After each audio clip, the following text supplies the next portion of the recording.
Davr Media taqdim etadi.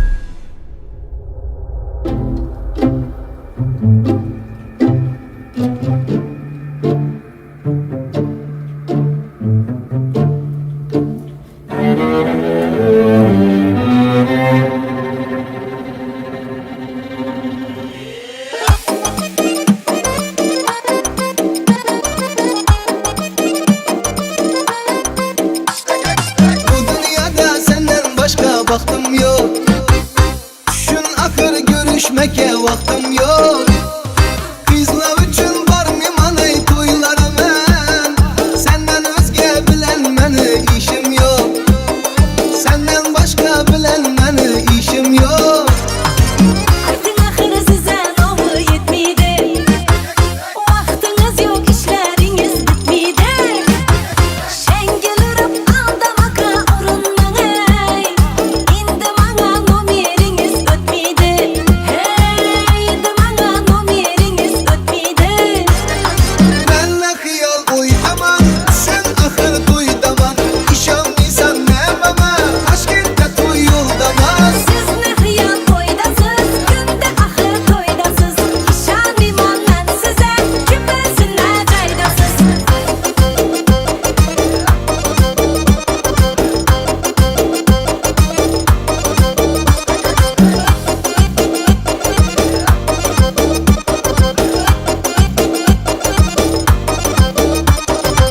Qametin dolu doğlabing g'unchami, egniga dar ko'ynagingni o'lchami.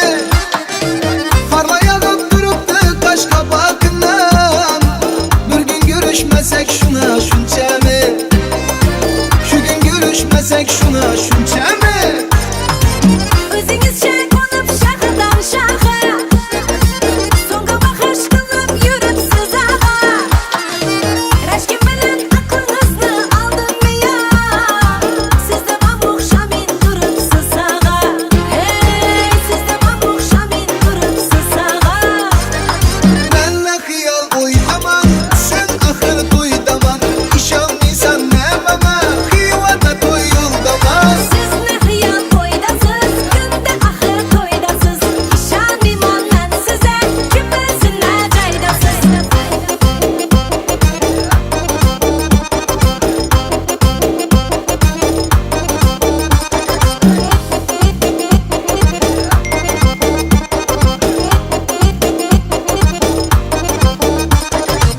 To'xtatmasang rashkila gumonimni, menam beter yakaman shu jonimni.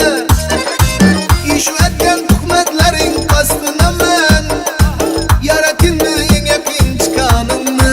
Voy voy, yarataman eng yaqin chiqanimni. Bahona didora qo'yavering, yurak bag'rim gap bilan qo'yavering. Kimdir bilan topishganingiz ko'rsam ay, ag'a aniq o'ldim deb qo'yavering. Ey, ag'a aniq o'ldim deb qo'yavering. Benle xiyal oydaman, sen axır toydaman. İşanmıysan nememe, Samarqandda toydaman. Siz ne xiyal toydasız, günde axır toydasız. İşanmayman men size, küpesine caydasız. Farruq Bey, tezda to'yga ketmasak bo'lmaydi.